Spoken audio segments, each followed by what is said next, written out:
Martins. Ladies and gentlemen, episode 17 of Grassroot Chats. With me, the host, MC SaabiiBoi, my co-host, Dwayne P. Frank, and of course, the lads, man. Have you guys noticed how Mike just came back from the gym straight for the show just to let us know about the muscles? However, his dinner was like something heavier than all of us combined. I don't know what the point was for.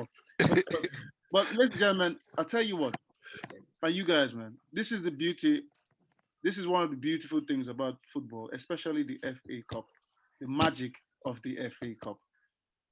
So, Leicester Chelsea, wonderful game, had the fans back. It was buzzing, it was exciting, it was everything everybody had missed, blah, blah, blah, blah, blah. And it was actually a good game of football with a very wonderful goal. So, I mean, I was happy Leicester won. I don't know about you guys, but I definitely happy Leicester won. First cup, blah, blah, blah. So, a couple of talking points from that magic. A couple of talking points from that magic. Question number one: is Leicester a good blueprint to show all the so-called big teams when they say they don't have money of how an owner should treat a club? Steve. Yes, 100%. There is the owners engaged with the players and the fans, and it just feeds throughout the whole club. It's something that a lot of teams could learn. They just have it. They from the outside, it looks like they're very like a family, innit? They're just all on the same journey, united. So Mike, what are they doing the other clubs are not doing exactly? How are they engaging with the fans? How is that actually helping and transmitting to the things happening on the pitch?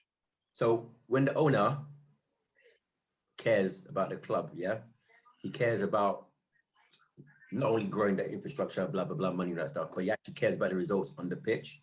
And he involves the fans. That makes a huge difference because they pick the right players. Like, I mean, they haven't spent billions, but they pick players that suit. They stick with a manager who gives them a style of play and identity, and they follow through. The expectations aren't through the roof. They just know that they're going to progress little by little by little by little, and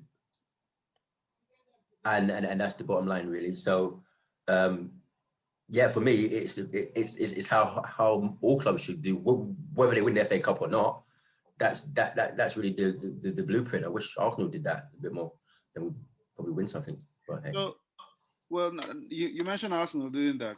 Well, every week I find out we talk about Arsenal, man. There's something always interesting about Arsenal. I don't know what it is, but before we'll talk about Arsenal again. While Mike is taking a small hiatus, Dwayne. So when you look at Leicester historically, they had Chilwell, Harry Maguire, Kante. Look at current crop of players: Madison, Ndidi, Iheanacho, Vardy, Schmeichel. With all this list of players we're calling, man, they must have a wonderful scouting system because these guys are taking players from Mahrez, taking players from, I don't know, the bottom, and pretty much making them world class.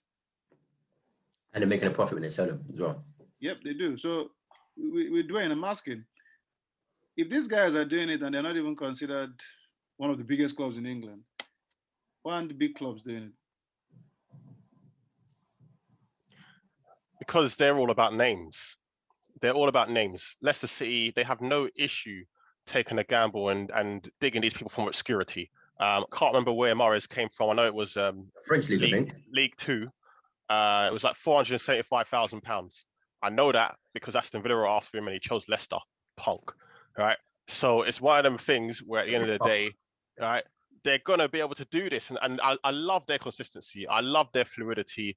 I love the stability of this club. It's absolutely amazing. I was so happy that they won this FA Cup as well. I was trying for ages to pronounce the late chairman's name, the late owner's name, but I can't pronounce it. But I was glad to see his son lift the title as well, the FA Cup.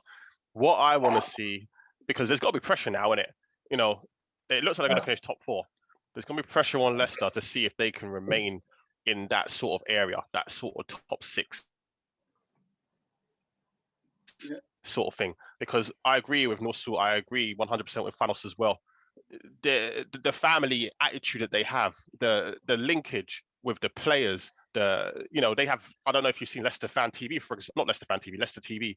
They have like discounts upon discounts associated with flying abroad, like with, I can't remember who they're sponsored by. All this sort, they've just got this link, man. It's a beautiful thing to see. I don't know. Arsenal got a long way to go in it. Well, Mike, what do you have to say? Because Two things. First of all, Dwayne, you can't pronounce my surname either, so just leave it, yeah? You can't pronounce that guy's name. You can't pronounce mine. Just leave it, yeah? Just call me by my first name from now on, first of all. Second of all, the only pressure that Leicester will have is the pressure they put on themselves, which comes from the chairman. Yeah, really. I like that you said that. Now the question I'm going to ask you straight right back is: are they going slowly and steady because you could either say one, they're not putting pressure on themselves, or it's a lack of ambition? That's me. Yeah, to you. Well, it's not really a lack of ambition because they've won the Premiership and FA Cup for the first. Yeah, they won it, but did they want to win it? Was it set aside, or was it just something that happened? No, I think they want to win it because they don't necessarily field weakened teams. They normally play their best team as much as possible. They go out and play the same way. I've never seen them not want to win. They're not a massive club. Well, not in this day and age. Maybe in the past they might have been. But I think they're just really good, well-developed team who push forward. They've got a good manager. They've got good players. They've got a good attitude about how to play the game. And then they just go out and they do it. So even if they get top four, I don't think the fans will ever have any pressure. Oh, we're top four now. Or we've been top four. We've got a challenge for the title. Because that one title that they won will last them for about 50 years before they start moaning about winning the title again, to be honest. So, Steve, do you agree with Mike? Do you think that the fans recognize that, okay, yes, we have won one FA Cup and we have won a league title in the last couple of years, or last few years. So we'll just keep taking it steady and slow. To what point do they actually go, you know what, we can actually do something here? I think some of the fans will think that already they would want to do stuff, but I think they've slowly built in it, Leicester, since they've been taken over by this guy and he bought the club. They've slowly built themselves up to be better and to get a higher caliber of manager, coach, player. So they're just taking steady steps. I don't see them saying to themselves, "Oh, we're top four now. We're gonna go and spend a couple of $100 million and try and win the league." I don't see them doing that. I just see them slowly, steadily increasing. Okay. So while we're still in the magic of the FA Cup, Leicester versus Chelsea, my next question that comes out, and I'll start with Dwayne, because I know this will itch Steve before it gets to him. Do you think Kepa could have done better without shots from Tielemans, Dwayne?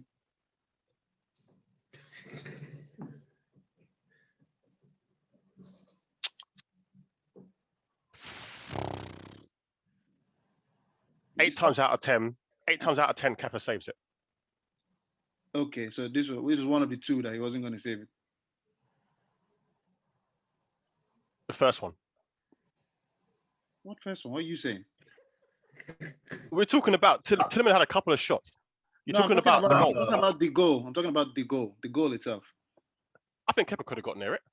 Why not? So you think he should have done better? I think he could. I think 8 times out of 10 he saves that. I think he's very disappointed with himself in regard to everything.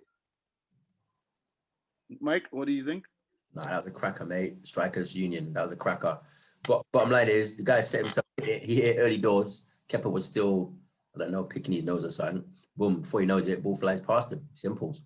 You can't, if he moved early, he may have been able to save it, but he didn't even know the guy was going to take a shot, to be honest. And there was people in front of him as well. So it was just one of those. But that shot was far, though. How can you say he didn't know the guy was going to take a shot? He had enough time to see it. I know you've been in goal once and you saved the ball with your face, yeah? But don't talk like you know about goalkeeping, please. What do you know about goalkeeping? I know more than you. You sure? Yeah.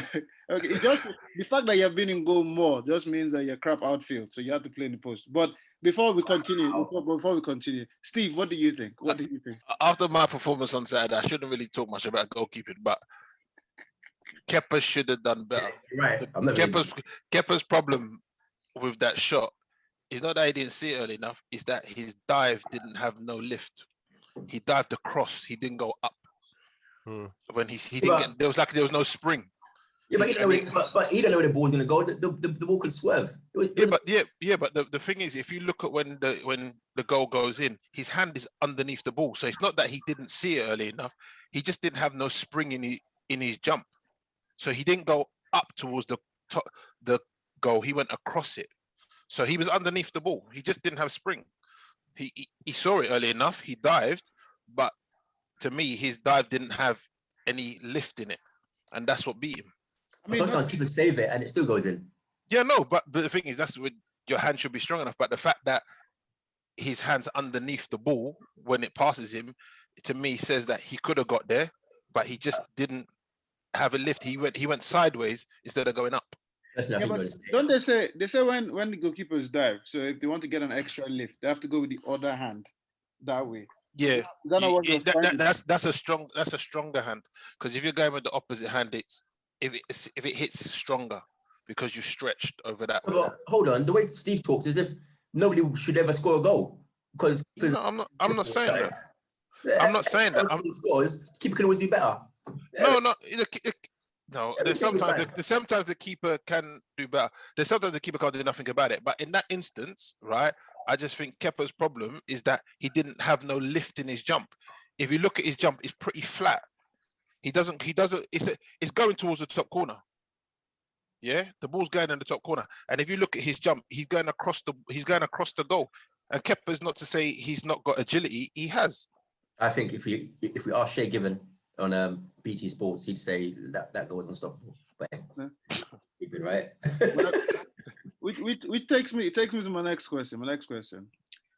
Do you think, so there's been a lot of talk about this guy even before he came to Leicester. So he came to Leicester on loan from Monaco, and there were a lot of clubs talking about him, and surprisingly nobody actually went for him, and he ended up signing permanently for Leicester. Will Tielemans walk into most midfields in the Premier League? Dwayne?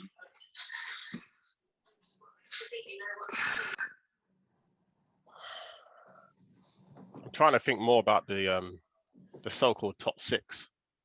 So Arsenal he walks into. That's about it, innit? That's who he walks into. Right. Man United are settled, man. They've got a certain way they do things. Like Chelsea, Kovacic and Kante and that. Tottenham, even Tottenham, I don't know actually, because that Mason Mount thing, we don't know what's going on with him. Arsenal he walks into, no one else. No one else. Arsenal's top six. Yeah. Are we just? Oh, sorry. Yeah, the majority of the Premiership, 100% he walks into, for sure. Villa, yeah, standard walks in. Over who? He would walk in. Samson's not playing at the moment. Barkley's out now. He'd walk in over Jacob Ramsey. He'd walk in over Jacob Ramsey right now. Okay, so I need the top six, or the so-called top six, because Arsenal is way on the table. Can't remember, but yeah, but they're top six, isn't it? So Leicester are not even top six apparently. So yeah, if we're talking about the so-called top six, the Super League top six, the Super League top six, mockery. If we're talking about that, then yeah, Arsenal he walks in. Everyone else he'll struggle. Okay, Steve, do you agree? He'll struggle to get in Man United. 100. What are you saying? 100. Apart from Fernandes, who would you? McTominay, Fred, McTominay and Fred. Pogba's like a name at the moment. Is he delivering? Yes, he is. So actually, this season, yeah. You reckon? Yeah, I think so. No, you're talking about central midfield, yeah? Yeah, Pogba's recently been playing on the left. He's been recently playing on the left-hand side. So if we're talking about the central midfield, it's Fred and McTominay. And Fred and McTominay have been arguably top 2, top 3 pairings in the Premiership this season. Whoa. Wow. Who you name any combination that you have at Arsenal that's better than McTominay and Fred regarding effectiveness. One combination. First of all, I'm talking about Fred. Yeah. I'll get back over Fred. Wow. Anyway, we was talking about Tielemans. Yes. For me, very, very good player. Was he 24 years old? I think he gets into most sides in the Premiership. I just think he's got a lot to his game and he's mature in his game. yeah, he's mature in his game, and he can adapt himself on the pitch. Got great pass. Yeah, he's can shoot. Yeah, really good player. I think he gets into most sides. Mike? Yeah, I think he's a good player, but it always comes down to would he suit their play? Like on ability, yeah, he can play for anybody. But realistically now, yeah, okay, the Arsenal team, he'll get in. We know that probably. But other teams, would is he the type of player that they're going to go for example, and how would he fit, and how would his role be different to what he's doing now? Because at the moment, he's kind of one of the main guys in Leicester, but that's not the same thing as then going to, say, a City or Man United. Regardless of your ability, you're not gonna. I don't think you always have the same impact. So I don't think he will go anywhere else, but I think he could go somewhere else, if that makes sense. Like he had the ability to. I'll tell you who I think he would actually suit: Liverpool, especially if Gigi Wijnaldum is going to leave. It looks like he's leaving. Right? No, I think Tielemans would be perfect for Liverpool as a replacement. But I think they got Thiago. So why would you do that?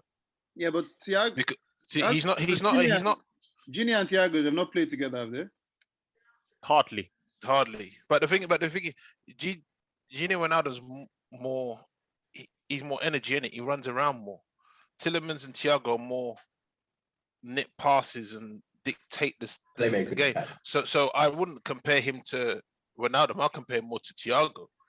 I'm not comparing him. I'm saying I think he would fit their style, especially if you've got Curtis Jones in there. And don't forget, Henderson's still got to come back. Yeah, but you look, but what I'm trying to say is, if I'm taking someone out that midfield to put Tielemans in there, I would take out Thiago and put Tielemans in there. I wouldn't take out something else because I'm getting a similar kind of thing. Yeah, but Thiago plays in front of the back four at the moment, right?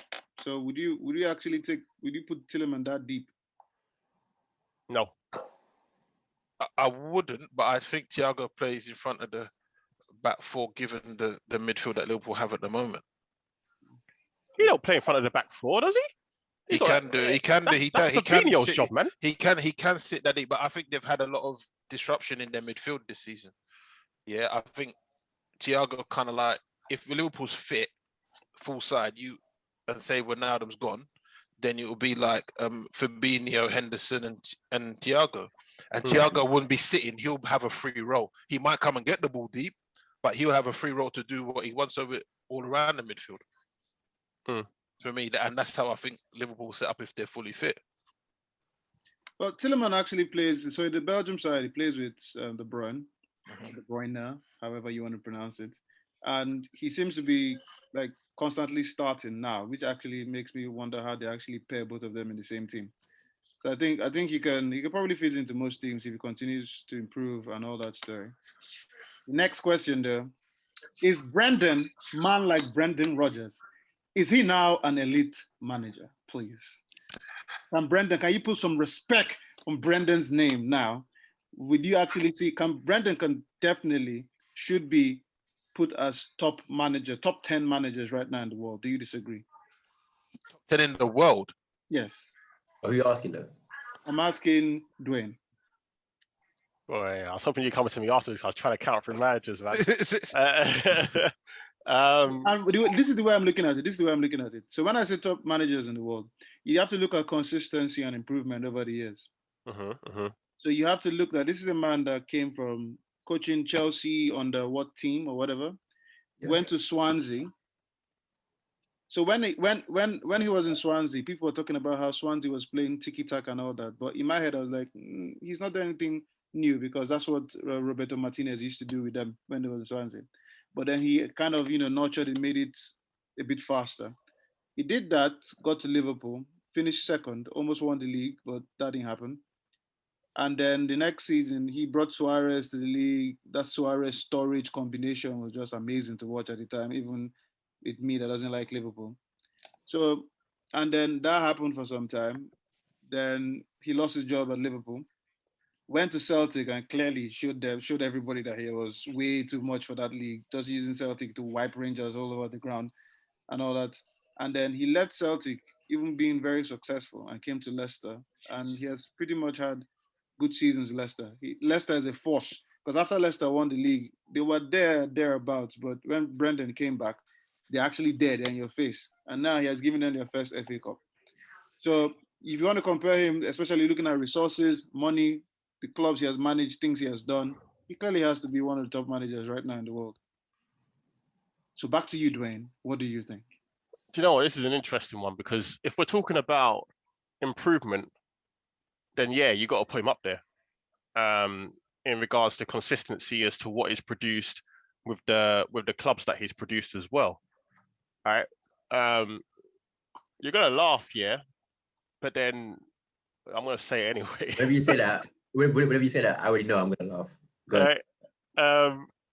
So are we not putting Unai Emery in the same place with what he's done in regards to what he's done with Sevilla, for example, with the Europa Leagues, and if he wins with Villarreal with what we call a comme ci comme ça club, is he not doing a similar thing? Okay, now, so this is the question right now. So Unai Emery took Sevilla to what? Three Europa Cups. Three League Cups, and they won all three. They took him because PSG, in my opinion, hired him because he was a pro with European games.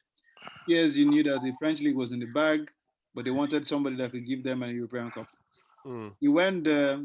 Yes, they won the French league, but he got sacked after that. And when he got sacked after that, he came to Arsenal. Now, he stayed. Sorry?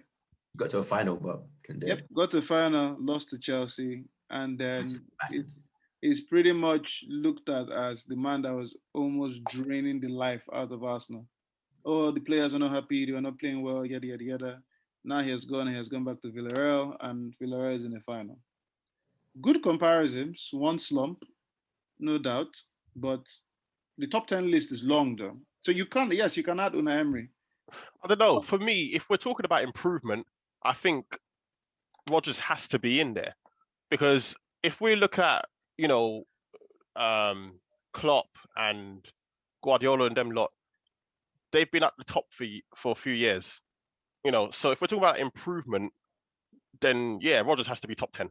Yeah, that's is that what we're kind of asking? Yeah, but improvement based on resources, though. Look at the resources. Then Rodgers has to be there, man.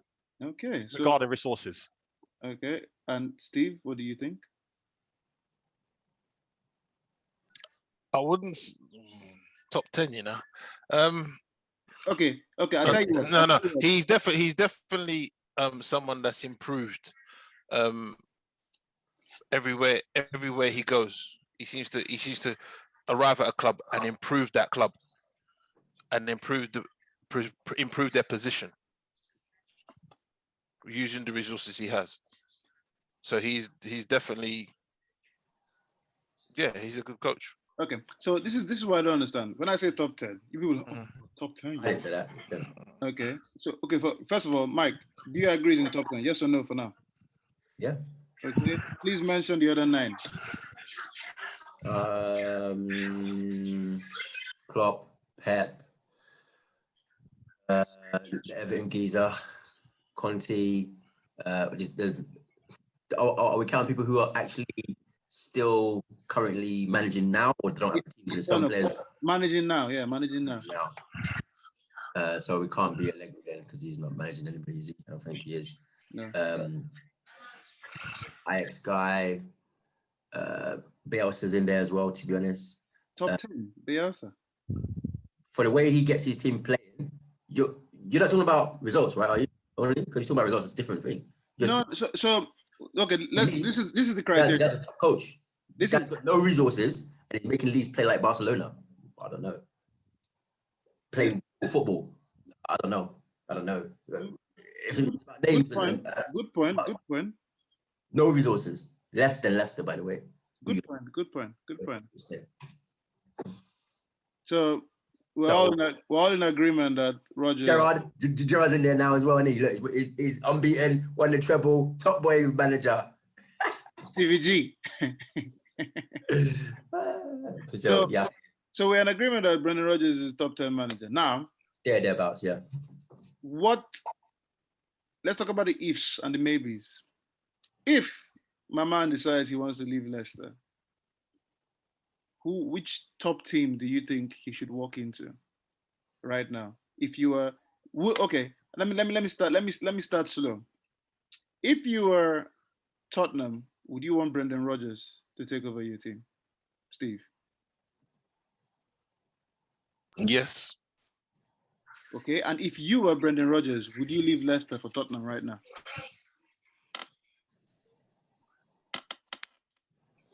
No, because I just the backing that he has at Leicester, he won't be able to get out of Tottenham, and Tottenham's got a lot of ifs about it. What do they keep Harry Kane? How much funds would they have? At the moment at Leicester, it seems a pretty happy ship, and he can, and the decisions won't be forced on him. He can make the decisions. Okay, Dwayne, let's say for the fun of it, once again, the ifs and the maybes. Thomas Tuchel doesn't win the Champions League final, and Chelsea do what they do best and get rid of him. Would Brendan Rodgers be a good replacement in Chelsea? Yeah. Top 10 manager now. You know what? It's time for him to show and prove as well. I think he'd want to go there, and I think he'd want to show what he can do with arguably top 2, top 3 club in England. I think Chelsea's been. I know. Obviously, results matter and whatever else, but for me, Chelsea have been top 2 squads in England for the past 2-3 years with Man City. He was already at Liverpool. Say it again. He was already at Liverpool, so he's been at the top. And he was brilliant. No, he finished second, that's didn't true. Liverpool weren't as good as they are now. Then. he? Yeah. Well, we say that, but didn't he finish second? Yeah, he finished second, but at the time, You know, Liverpool was still kind of in the wilderness a little bit. I think they weren't the team they are now. Back then. boy, do you know what? That would be interesting to see that team then against the team now, because Sterling, Sturridge, and Suarez was no joke. And arguably, people would rather have the triple S instead of Firmino, Salah, and what's his name? Please, when you say people, who? Huh? When you say Liverpool, look. If we're thinking about it, if we're thinking about goals scored collectively, I don't know about that. triple S, they beat Firmino and Salah and Mane. The only player you're taking out that is Suarez. Put Suarez in for Firmino. That's it. I don't know. I'll be very intrigued. The point I'm trying to make is with Brendan Rodgers, I think he would want to go to another elite club or top 6 club or whatever, like Chelsea. I think he'd want to prove himself and do some serious bits. And at that club, you got to show and prove, and you got to show and prove quick with them results. And with the resources, I think he'd be able to have at his disposal, where he'd actually be able to spend even more than what he currently has now. I think he's got a very good IQ. I like Brendan Rodgers. I think he'd do some serious bits over there. I think he's waiting for that position. Yeah, man. I think he's waiting for it. It will happen, but I just think to who and when. I don't think. I don't want to see him go backwards. I don't want to see him go backwards to like a Tottenham or something. You know, right now he's in a good place with Leicester City. You guys, 100%, I agree with both of you for sure. But he's in a good place, so I don't want to see him go backwards to like Tottenham, Everton. You know, there's not many. You know that area which is below that. Yeah, but hold on. I'm talking about. Like, that's team. Leicester are hot right now. But historically, Tottenham, you would expect Tottenham and Arsenal eventually to take back their right. So at the moment, Arsenal maybe, Tottenham no. Historically, what? But Leicester, okay. So if Brendan leaves Leicester, then will Leicester still be one of those top clubs? They might start slipping down to the 8s again. So well, they might do, but they were top. Their highest ever position was under a different manager, Ranieri. So you never know. Back to the ifs and maybes. Ifs and maybes. Arsenal gets bought by Spotify. You now have that green thing on your shirt. Oh my God. Pepe will start dancing when he scores. They now decide that, you know what, they're gonna give the new manager a lot of money to spend. And let's start by taking back North London, not the league. We'll start by North London first. And do you think, and they offer Brendan Rodgers. As a fan, would you want him to be there, Mike? And as Brendan Rodgers, would you, given those guarantees, would you take over Arsenal? I'll take Brendan Rodgers over Arteta any day of the week, mate. Bloody hell. So that's a no-brainer right there. Okay, so that's you as a fan. As a manager, would it be a step up or a step down?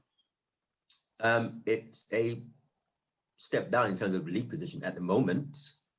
It's a step up in terms of perceived class of the club because it's a sleeping giant. So it's whether you want to gamble it and think that you can take Arsenal back to those heights again, given the infrastructure, the money, blah blah blah. But in terms of league position right now, I wouldn't leave. I wouldn't leave. So Brendan would only leave thinking I can take Arsenal back to where they want to be. That's the only reason why he's going to leave, to prove that he can do it with a big club. Well, Leicester play Chelsea again, and if they draw, they need a win to solidify their Champions League spot. And if they beat Chelsea and Liverpool wins, that means Liverpool actually goes past Chelsea. Can I ask a question about Brendan real quick? Are we now saying, is the general opinion that Brendan's a top 10 manager because he won the FA Cup? Or would we have thought that before he won the FA Cup? Well, I started this by saying you had to put some respect on his name, man. And why? Because he won the FA Cup? Yeah, but everybody was saying he hadn't won a major trophy in a top league. But Arteta won the FA Cup. Well, he was a top manager last season. Was he really? Yeah, he was though.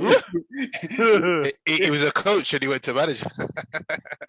You see? So that's what the FA Cup done. That's the promotion right there. Yeah. One day FA Cup, they were like, you know what? Let's not call you coach no more. We'll call you manager. Like, oh, see. And he was happy. Then he finished 10th. He 10th and almost won a trophy. Almost. Oh yeah, sorry, not almost. It was semi-final. I forgot. I love Arsenal. Come on, Unai. Yeah, of course. I'm sure everybody else in the country will be supporting Villarreal. Come soon. Oh, what, Wednesday the 26th? I think I can't even remember one of them days. Anyway, that is all good. So now, next question from the wonderful magic of the FA Cup. Now, let's be honest. Forget beef, forget whatever, blah, blah. That wasn't an offside, though, the Chelsea goal. It was. VAR was there. Yeah. It's offside, but the rules of the law. See, it's more offside than some. It's more I'm offside very than what happy. we've seen some. It's more offside than what we've seen some of them. I'm very happy. And all that I'm very happy that you said, what's it called, the rules, because what are the rules? Because they said it was his elbow. Mm-hmm. His elbow. Offside, man. Can you score with your elbow? Don't matter. Offside. That's the rule. No. If the part of your body is offside that you cannot score with, it's not supposed to be, according to the rules. It's not supposed to be offside. So that means anything below your shirt. So show your shirt line. Isn't it? Yep, shirt line. So if that's what the rule is, which I don't understand because it changes every week and every time VAR comes, that wasn't offside. If we're looking at the rules and the inconsistency that has been happening all season, it was offside. It was offside. That's all there is to it, mate. To be honest. I mean, obviously they've given it as offside, but that wasn't offside, though. It was, isn't it? It was. You see, it's all part of the magic. So everything has to go your way. Now, was it a handball leading up to Leicester's goal? No. It should have been, because there you go. If you're going by what happened to Callum Wilson, right, against Liverpool, it's a handball because the ball deflected off his thigh and hit his hand. And they said, if it hits your hand, it's a handball. And that's what happened to Callum Wilson. The ball come off someone else's body, hit his hand, and his arm was next to his body. So it's the inconsistency that they just saw. Yeah, but so did Leicester. But that was a direct goal scoring opportunity. After that, the ball got passed out to thingy. You can't have. It got past the Tillemans, and then he took it 10 yards, and then he can't get like that. You can't take that goal away from him. But it's a handball. That's the bottom line. It's handball. Well, VAR said it wasn't, so I don't think VAR even checked it, did they? That's all I care about. No, they didn't even check it at all. I don't think they checked it because they said it was a clear and obvious error. So it's not so. Yeah. So yeah. To me, it's the inconsistency of refereeing, isn't it? Simple. Of course it is, and unfortunately, it's not going to. It's here to stay. It adds to the spice. Either. It adds the spice of the game, man. So Mike. What? Mike is cracking me up. I said do not put beef into this situation. What beef is? You're so beefy. You're like, you are probably you're probably like offside. Doubt it. Yeah. It's VAR, give it, innit? Some things have been dodgy for VAR, but that was clear because it's a shit call. But they've made that same call multiple times, so it's not surprising. Yeah, his toe was off, whatever, his elbow was off, and we already know they give it. That's what they do that double line thing. They're trying to look for the offside. They give it triple lines and then they called it. So, do you know what I mean? No, sorry, Chelsea, innit? It's the way it goes, innit? They just make it hard for themselves, man. Just make it. It's not about part of the body you can score with something. If any part of your body's simple, make it simple as that. See this guy. I'm gonna give Chelsea fans your address. He's ready for them, mate. He's ready for them. That's why he loves that. With that video, bring a Chelsea guy on anyway next week. Let me talk to him, man. He loves that. Yeah. Okay, and now the last question for the wonderful magic of, well, it's probably not related to the FA Cup, but would we be surprised if Chelsea sack Tuchel, especially if they don't win the Champions League final? No, I'd finish outside the top 4. I can see them sacking him. I can see that happening. Gone. See that happening. Gone. 100. Gone. I'll put nothing past Abramovich. It'd be like, mate, you're meant to be a top class manager. I brought you in. You was in the position, and now I've got nothing. Yeah, but next season you can see the logic is he would kick on, surely. Yeah, but he came in at a time that he was in a good enough position to at least finish even second in the league. I'm sorry, with that squad, they should be finishing top 2 every single season. And the thing is, they've had good form since he's come in. Huh? But Frank wasn't doing that, was he? Yeah, but Frank, that's his first real job in the Premiership, man. Yeah, but Frank actually finished in the Champions League with a window ban. Remember? He couldn't buy anybody. He brought the likes of Mason Mount, Tammy Abraham. Hold on. I think, would you rather definitely finish in the top 4, or would you rather get to the FA the Champions League final and gamble on it? I'd rather finish in the top 4.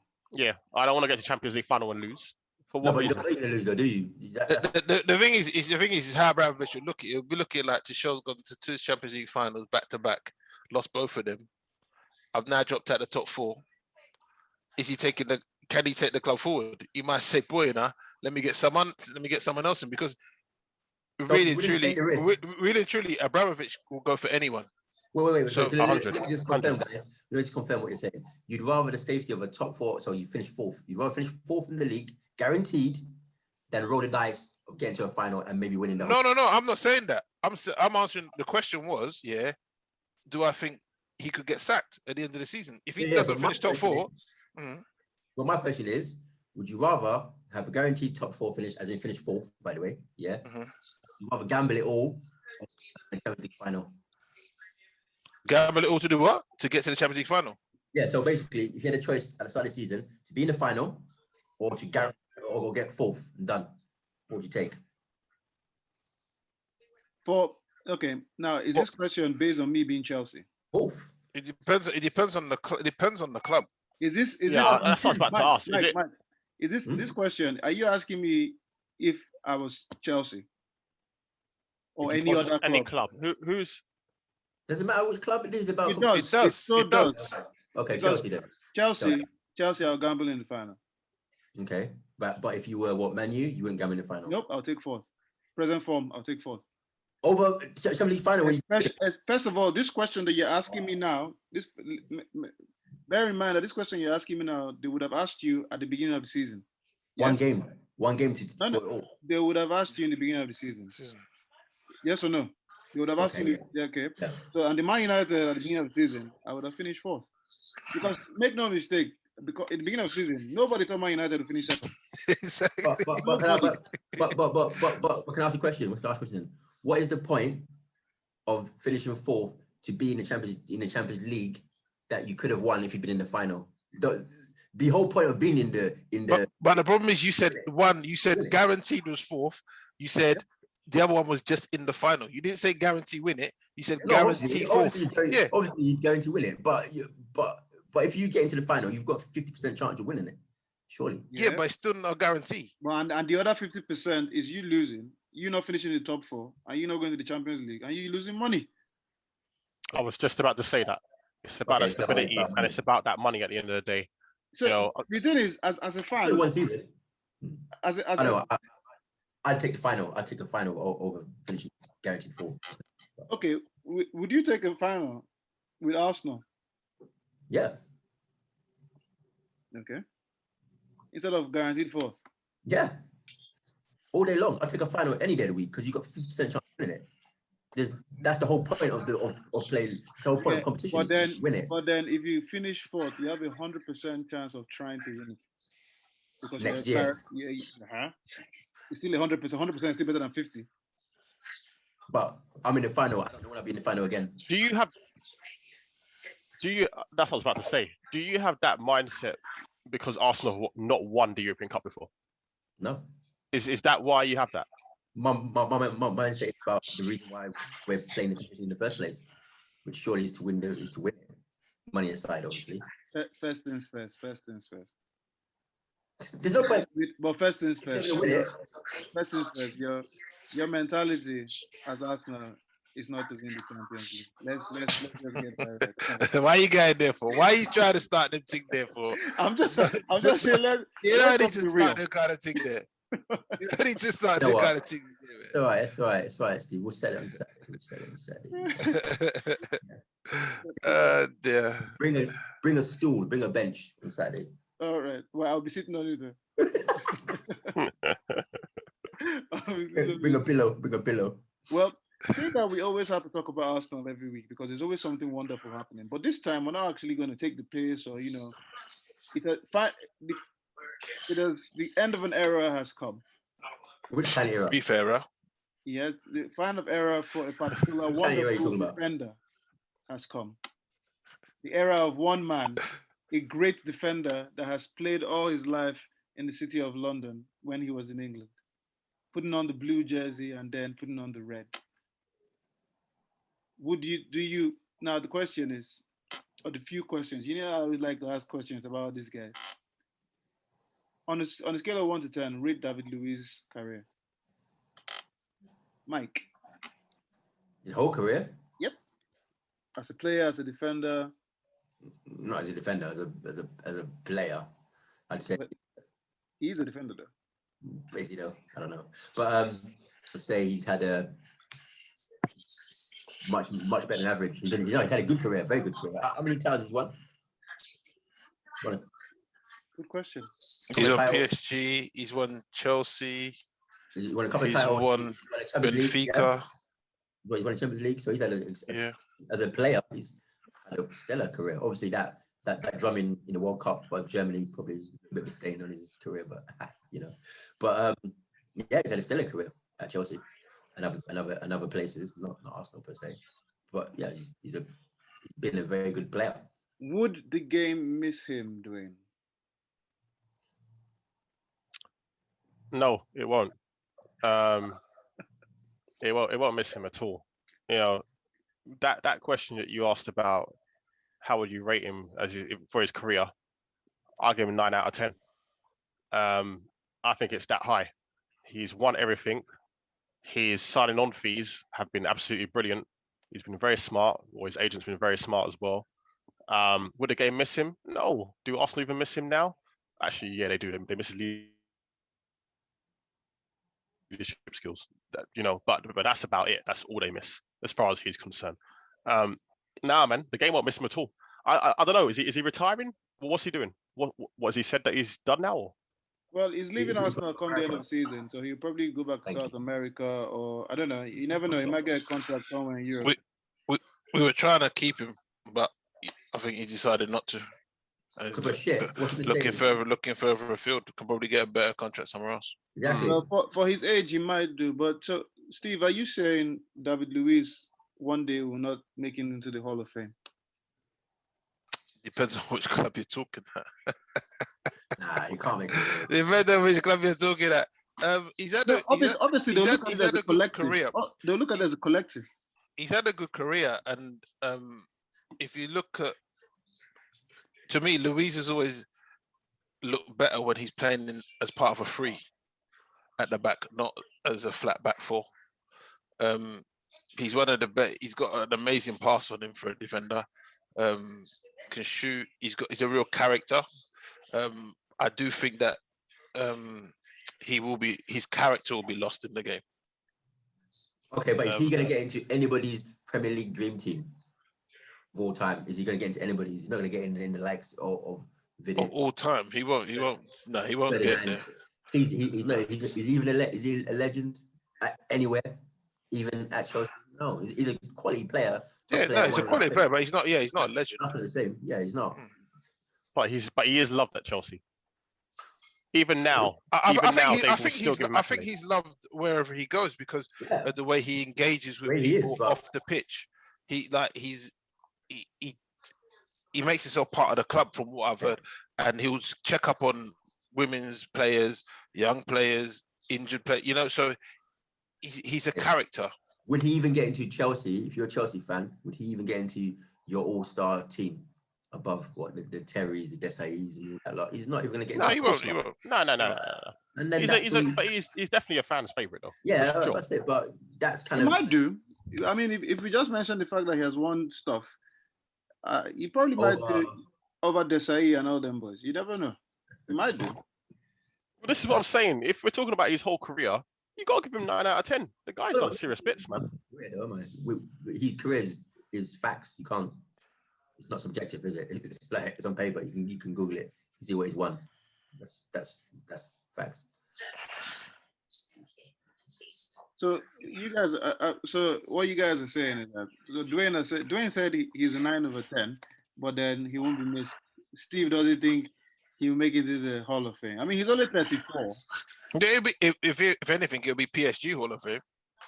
I don't think he'll make the Hall of Fame as a defending Chelsea or Arsenal. Well, he's won one Confederations Cup with Brazil. He's won the league with Chelsea, PSG, played for London clubs. He's had a wonderful career, pretty much. This is also, I mean, wonderful career in Europe. So now the question is, who's Arsenal going to replace him with? They don't need to. Who you sending that to? I think, if anything, it might be a case of that Saliba just comes back and then fills that void. Does anybody actually know how Saliba is actually doing where he is now? He's meant to be doing pretty well. But isn't it? What league is it though? That's French league, League One. So, but then that's where Gabriel come from. Yeah, but are we at the start of the season we rated Gabriel? Then after a few games we realized he's decent, but he can be a bit rash, because he needs the game management alongside him. But that's what he needs.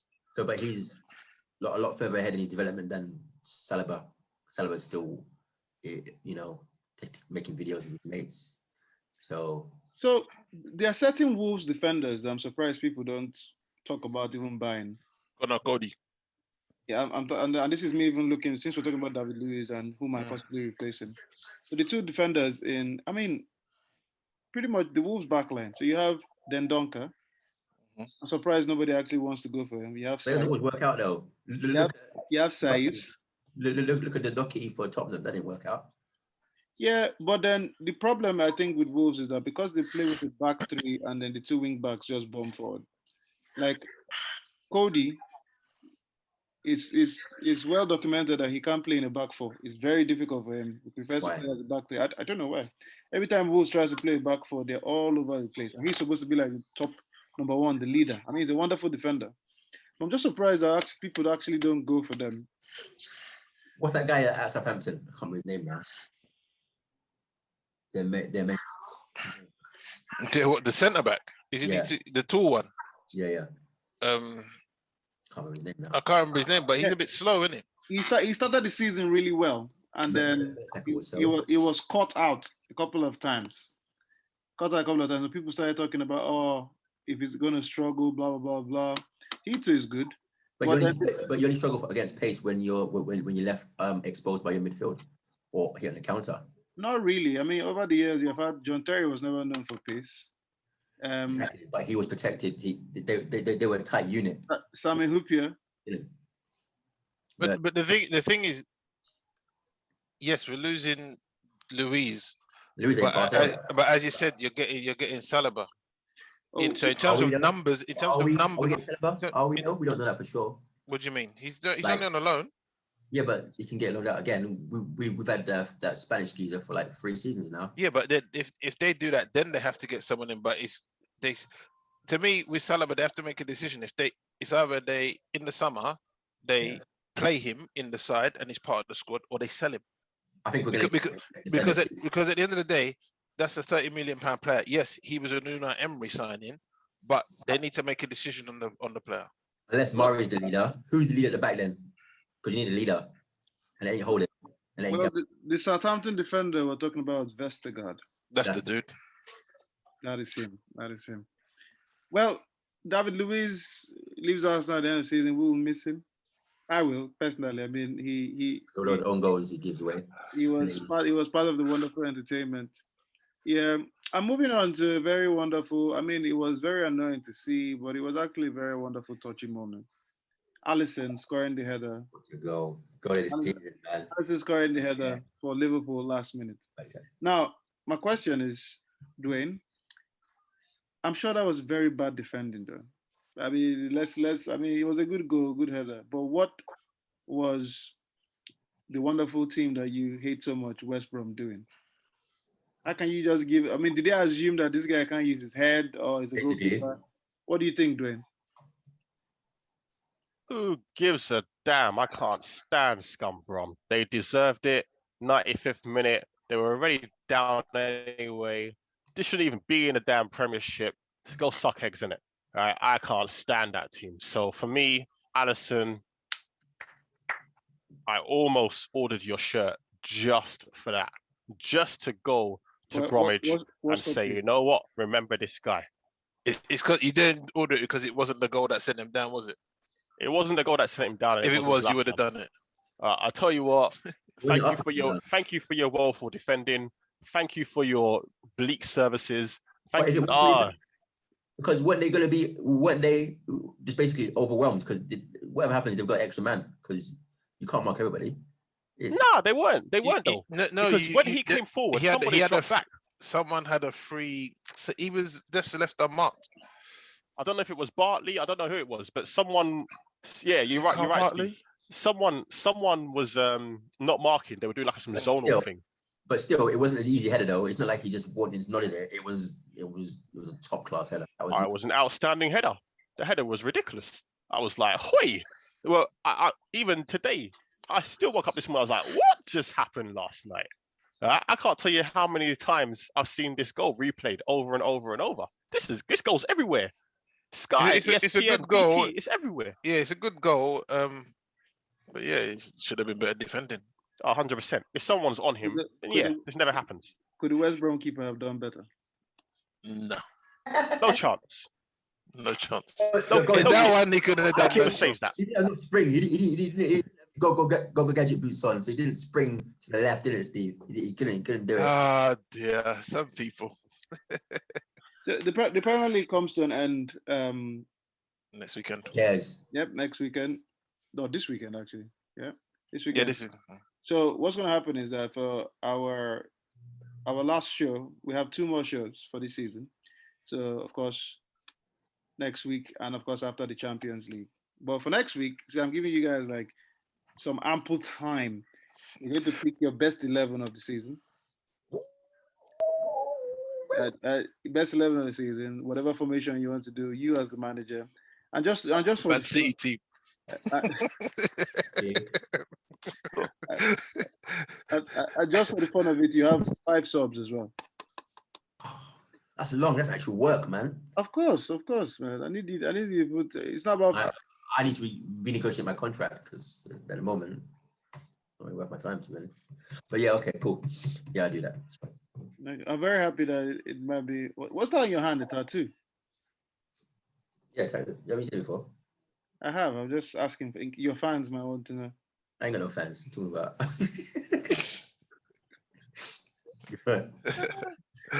Well, ladies and gentlemen, it's been a wonderful episode of Grassroots Chats. Thank you. One thing that I'm surprised you didn't mention: the Champions League final. Oh no, Chelsea 0, Barcelona 4. Oh yeah, the WCL. He's sexist. He's sexist. He cares about men's football. You hear that, ladies? He cares about men's football. The thing is, I'm a bit confused. The way the build-up was going on, right? It's like Chelsea were in with a real shout. Yes, because they had a wonderful season. They were pretty much flawless. Yeah, but they had a shout because they turned up. But have you seen the stats from that Barcelona team? They've conceded something like 20 goals in all competitions all season and scored like 120. It's nuts. It's nuts. Like, so I don't get where this hype come from, but yeah. Well, it was a David and Goliath weekend. So and what's it called? Chelsea, the male Chelsea team was in the final.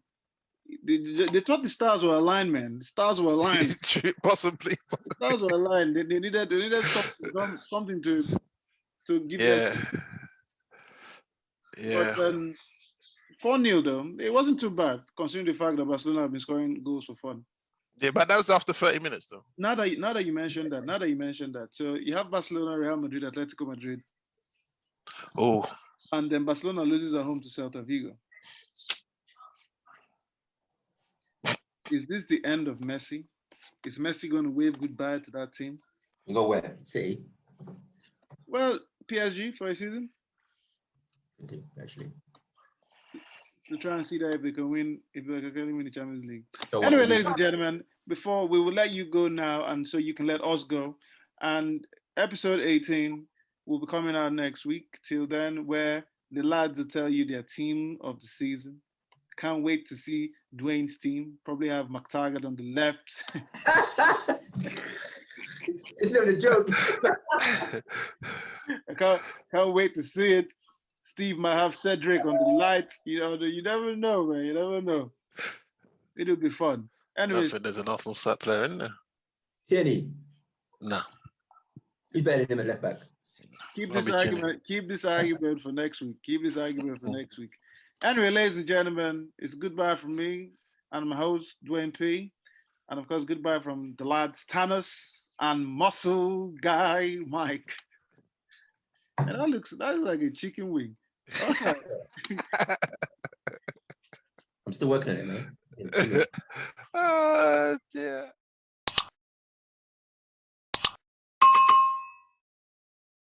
Uh-huh.